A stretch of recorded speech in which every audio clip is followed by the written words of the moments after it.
¿Cómo están amigos y amigas? Bienvenidos y bienvenidas a esta entrevista de Voces en Contacto. Gracias por acompañarnos a través de las emisoras comunitarias asociadas a ARPAS y a quienes también ya nos pueden ver en esta transmisión que hacemos en Facebook. Muchísimas gracias por acompañarnos. Hoy vamos a hablar sobre el financiamiento de las campañas electorales y para esto vamos a dar la más cordial bienvenida a Eduardo Escobar, director de la organización Acción Ciudadana. ¿Cómo está Eduardo? Buenas tardes, bienvenido. Buenas tardes, gracias por la invitación, un gusto. Eduardo, este es un tema pues que siempre ha generado mucho debate y muchos cuestionamientos. ¿Cómo se financian las campañas electorales de los diversos aspirantes y las aspirantes a puestos de elección popular? Quisiera que para iniciar pues habláramos un poco sobre cómo funciona, qué dice la ley respecto a este tema y cuál ha sido la tendencia en los procesos anteriores. Bueno, en primer lugar, creo que habría que decir que para financiar campañas electorales se tienen dos fuentes de ingresos. Uno, la fuente pública, es decir, fondos públicos que financian a partidos políticos, que esto es lo que se conoce como la deuda política. Y dos, los ingresos de fuente privada, es decir, de las que pueda dar la militancia de los partidos, la que pueda dar personas que son afines a los partidos, las que pueden dar las empresas, etcétera, etcétera. Eso es, digamos, las fuentes privadas de financiamiento. Eh, digamos, ese es como el marco general del financiamiento. Y aquí solo estamos hablando de los partidos políticos, no estamos hablando de candidaturas, sino que la ley lo que regula es que los partidos políticos para sus actividades pueden acceder a estos dos tipos de financiamiento.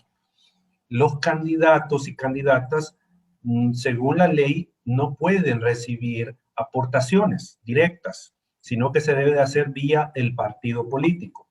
Pero en la práctica, lo que sucede es que los candidatos y candidatas reciben fondos y estos fondos no se declaran, no se rinde cuenta de ellos y no se conoce pues el origen de los mismos.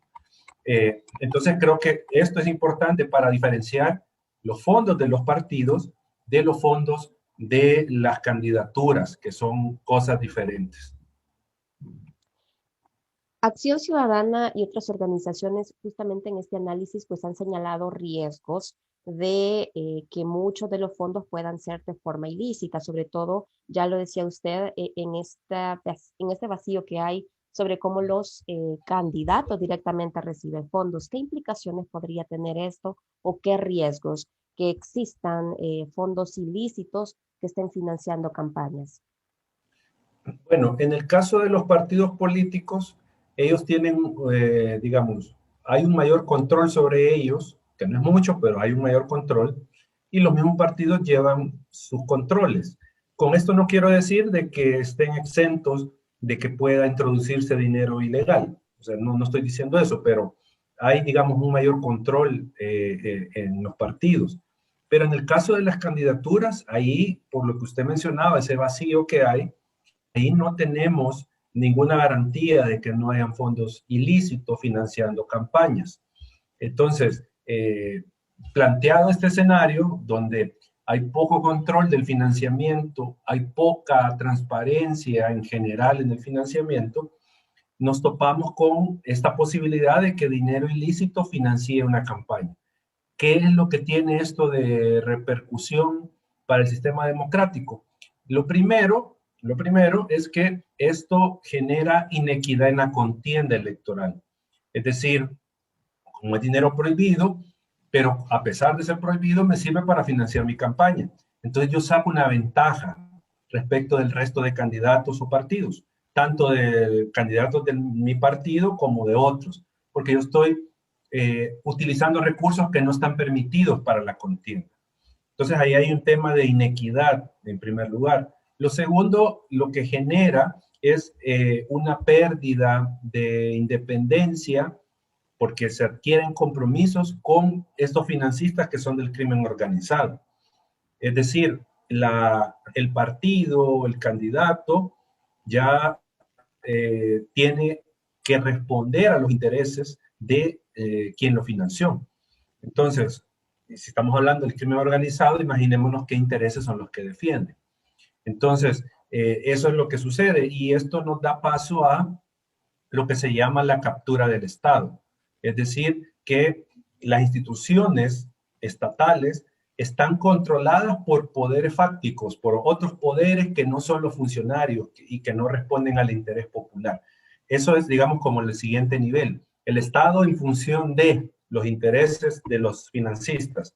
Y como digo, es más grave cuando son financistas del crimen organizado. ¿Y esto deriva en qué? Corrupción. ¿Por qué? Porque muchas veces las acciones estatales se hacen para beneficiar a, en este caso, los financistas. Por ejemplo, el ejemplo más común es la obra pública. La obra pública, en general, por ejemplo, en Guatemala, para los consejos municipales, esa obra pública, si uno revisa la mayoría de ellas, o muchas de ellas, o las con mayor cantidad económica de por medio, son entregadas de forma fraudulenta a financistas de los partidos.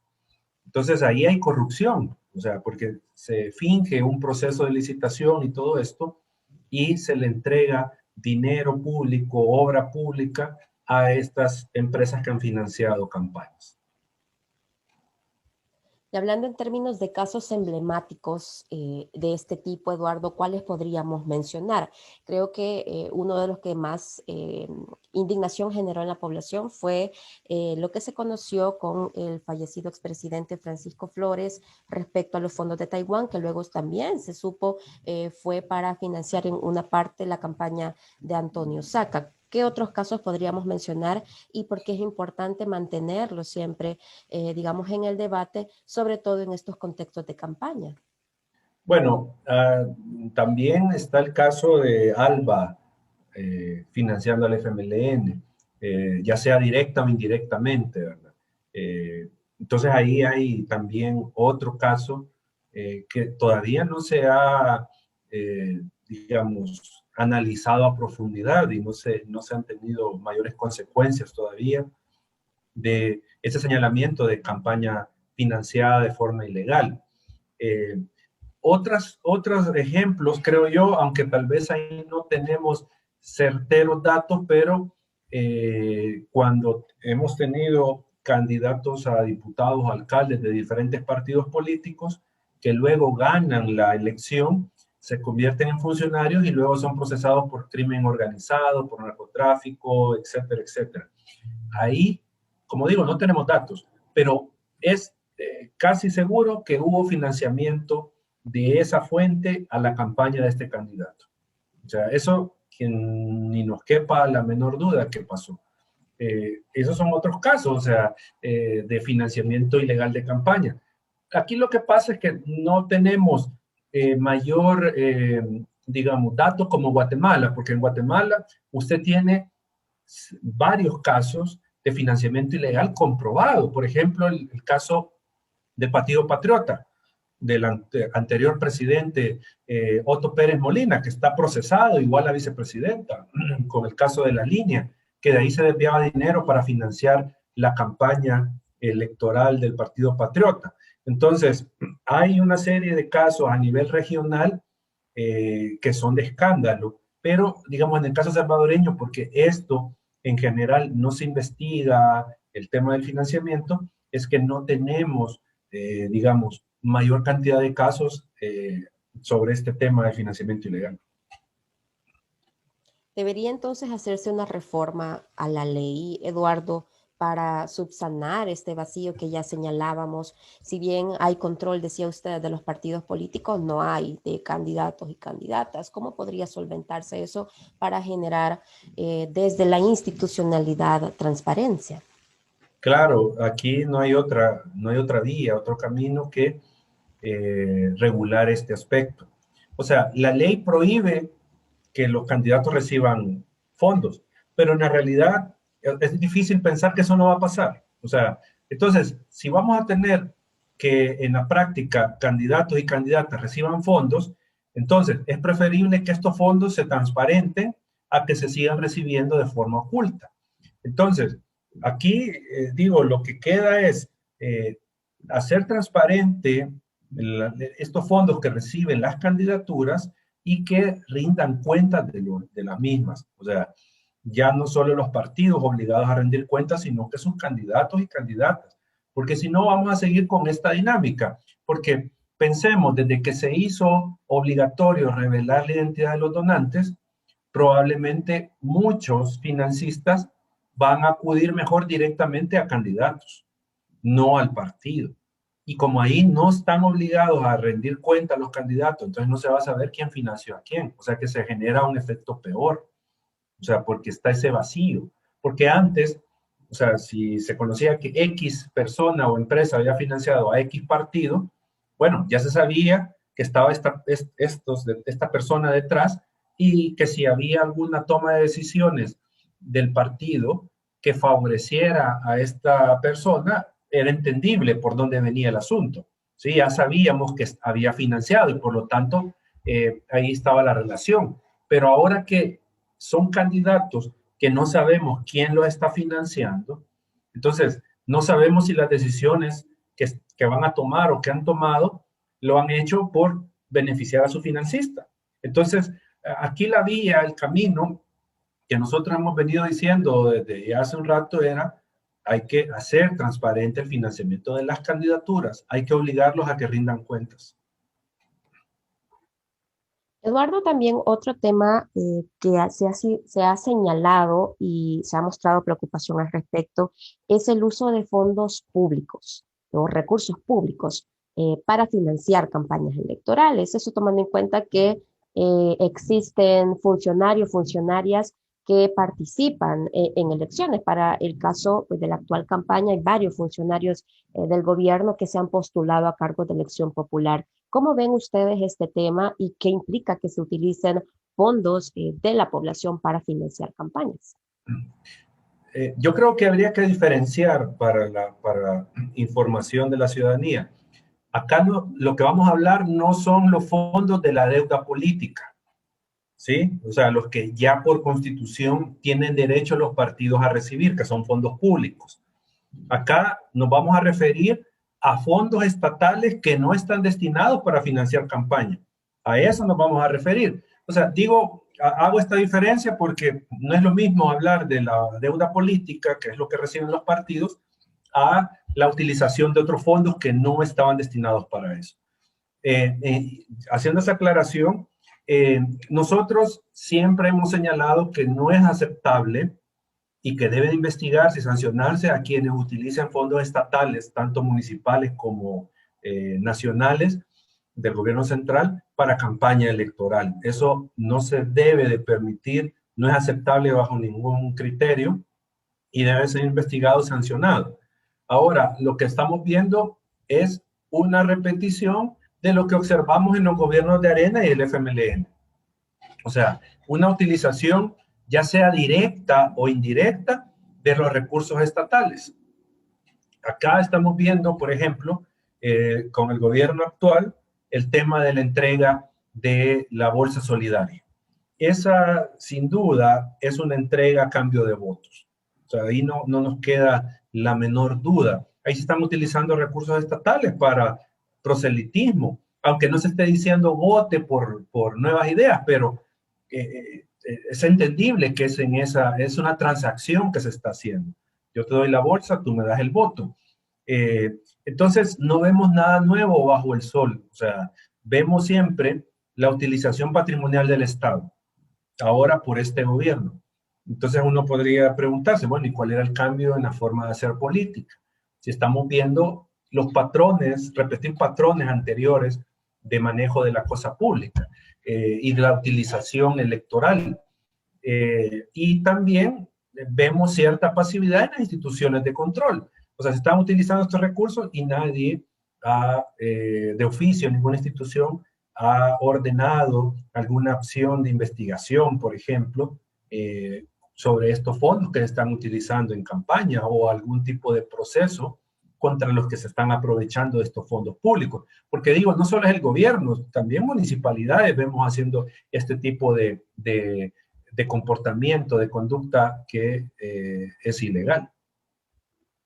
Y frente a esto, ¿qué se puede hacer, Eduardo, para regular? Porque justo se le iba a preguntar, ¿qué le toca al Tribunal Supremo Electoral en estos casos? Se ha dicho que se debería repensar, digamos, el rol del tribunal en tanto que es organizador de los procesos electorales, pero también juez en las disputas o las controversias que se puedan dar en el marco de los procesos. ¿Qué se puede hacer al respecto?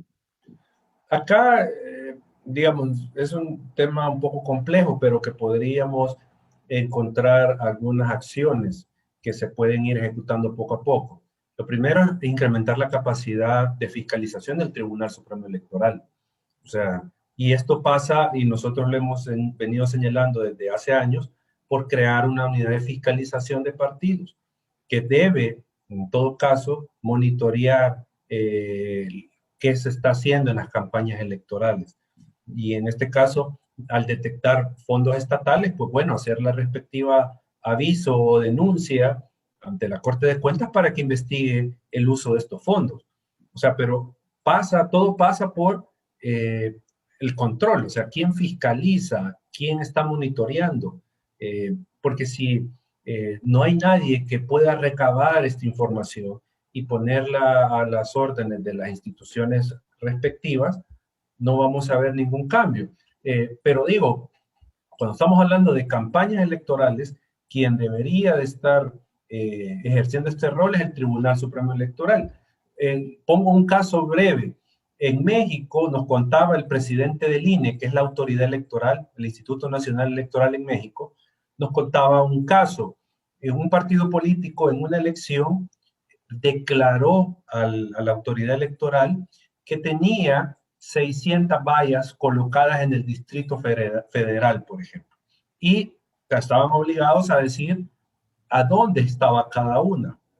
Entonces, el INE, porque tiene una cantidad importante de recursos y de experiencia, lo que hicieron es ir a monitorear las calles de México. Salieron al distrito y comenzaron a verificar valla por valla la veracidad de los datos que le había dado el partido. Entonces encontraron 200 vallas que no estaban registradas, que el partido no las declaró. Entonces, ahí la autoridad electoral impuso sanciones, no recuerdo si ordenó que se retiraran esas vallas, porque no estaban declaradas. Entonces se suspendió, en este caso, una campaña electoral ilegal, se suspendió. Entonces, con este ejemplo, lo que quiero decir es que si no se tiene una autoridad electoral con la capacidad para monitorear y, en todo caso, sancionar, o sea, va a seguir ocurriendo esto, se van a seguir utilizando recursos estatales para financiar campañas. ¿Cómo lograr, por ejemplo, en el caso del fortalecimiento del tribunal, en ese caso, que se actúe, digamos, con imparcialidad, tomando en cuenta que el TSE pues se conforma a partir de propuestas de partidos políticos, que serían los señalados o a quienes se les haría la Contraloría? Sí, es que ese es, digamos, es un círculo vicioso, se puede decir, porque son los mismos partidos los que proponen a los candidatos a magistrados y luego estos magistrados van a tener que fiscalizar a los partidos. Entonces es un poco complicado ese asunto. Acá, o sea, lo que nos queda es, y va a sonar un poco, si se quiere, inocente, pero no hay otra manera que los partidos políticos que estén en asamblea entiendan, en primer lugar, la trascendencia del problema, y digo, entiendan porque, por ejemplo, seamos prácticos, los resultados electorales lo que pronostican es que Arena y el FMLN pierden cuota de poder, van a tener menos poder que ahora, igual el resto de partidos. Entonces, pregunto yo, ¿les convendrá a ellos que las reglas de financiamiento sigan tal cual están? Ahora que van a tener un partido que pueda tener mayoría simple en la asamblea, o sea, que pueda tener la mayor cantidad de diputados y que va a tener control legislativo, ¿les conviene eso a los partidos? Entonces, si llegamos a la conclusión que no, pues obviamente no, debe de reformarse el proceso de elección de los magistrados del Tribunal Supremo Electoral y debe reformarse las leyes, la ley de partidos por el tema del financiamiento, o sea, porque no hay de otra manera. O sea, aquí tiene que haber una conciencia de los partidos para generar nuevas prácticas políticas para la elección de estos funcionarios, dejando de lado sus intereses partidarios. Es decir, colocar a personas capaces, competentes, independientes y probas dentro del Tribunal Supremo Electoral para que ellos puedan fiscalizar de forma objetiva y por igual a todos los partidos. Porque si no, vamos a seguir en esta misma rueda de caballitos. O sea, vamos a seguir en lo mismo, donde no hay control del financiamiento y, como digo, no tenemos certeza de que el dinero que ha financiado campañas sea lícito. Y vamos a tener todos estos efectos nocivos de captura del Estado, corrupción, etcétera, etcétera. Eduardo, el año pasado Acción Ciudadana junto a Funde lanzaron la iniciativa Candidaturas Rindiendo Cuentas, justo para dar seguimiento a a los financiamientos de las campañas. A partir de esa iniciativa quisiera que nos contara un poco y qué tanta disposición han encontrado de aspirantes a puestos de elección popular a rendir cuentas sobre sus campañas. Muy poca, pero poquísima. Si nosotros sacamos rápidamente una cuenta, son 10 partidos los que compiten en la elección. Son entonces 84 candidatos para diputados, por cada partido son 840, más los suplentes que son el mismo número, estamos hablando solo en la elección legislativa, andamos cerca de 1.600 candidaturas. Ya no digamos a nivel de consejos municipales, que es una planilla de 15 de seguro, por cada municipio, en algunos casos, y son 10 partidos los que compiten, u 8 o 9, depende del número de competidores. Entonces usted se hace la idea que estamos hablando de varios miles de candidaturas. A la fecha, solo 6 han mostrado interés por rendir cuentas y solo 3 nos han entregado información. Ese es el nivel de rendición de cuentas de las candidaturas, o sea, eso es preocupante. ¿Por qué? Porque las candidaturas no están interesadas en rendir cuentas, en decirnos quién los está financiando. Entonces, si usted ve lo que hemos hablado de que las candidaturas son una vía para ingreso de dinero ilegal y juntamos de que no rinden cuentas con esta iniciativa que hemos tomado con Funde, estamos muy mal, pues, o sea, no sabemos quiénes van a financiar esta campaña electoral. Eduardo, para finalizar, todo esto que hemos discutido a la gente que nos está escuchando y que nos está viendo en su día a día, ¿cómo le afecta? Bueno, la principal afectación es que al no haber transparencia de quién financia los partidos, al haber dinero ilegal financiándolo, se compromete la labor de los funcionarios. Es decir, el funcionario no va a gobernar, no va a legislar, no va a administrar en función de los intereses de la población. No lo va a hacer. Se lo va a hacer en función de sus financistas, de los intereses de sus financistas. Eso es lo que va a pasar. Entonces el Estado no va a estar en disposición de la ciudadanía, sino que en disposición de los financistas. Ese es el problema. O sea, la obra pública en la municipalidad que probablemente le pudo costar a la alcaldía en un proceso normal y regular de licitación, le pudo costar $1 millón del dinero de la gente, porque el dinero municipal es dinero de la gente, $1 millón por el tema de que me financió la empresa constructora X, yo le doy el proyecto, pero ya no por $1 millón, se lo doy por $2 millones. Entonces ahí hay $1 millón del dinero de la gente, del dinero del municipio, que se va a desviar para otros fines y no para beneficio de la comunidad, no para obras, no para el alcantarillado, no para el alumbrado, sino que para llenar los bolsillos del financista. Entonces, esa es la afectación que tienen las personas. Hay un desvío de dinero que se debería utilizar para educación, salud, obras públicas, que va a parar a las bolsas de los financistas. Ese es el problema. O sea, cuando estamos hablando de que hay dinero ilegal financiando campañas. Por eso es necesaria la transparencia, porque al final le afecta a usted. Lo que a usted le descuentan su salario o lo descuenta cuando va a comprar una gaseosa en la tienda, ese impuesto no está sirviendo para obras de usted, sino que para ayudar a los financistas de los partidos. Eduardo, muchísimas gracias por su tiempo. Llegamos al final de la entrevista, pero muchísimas gracias por habernos acompañado.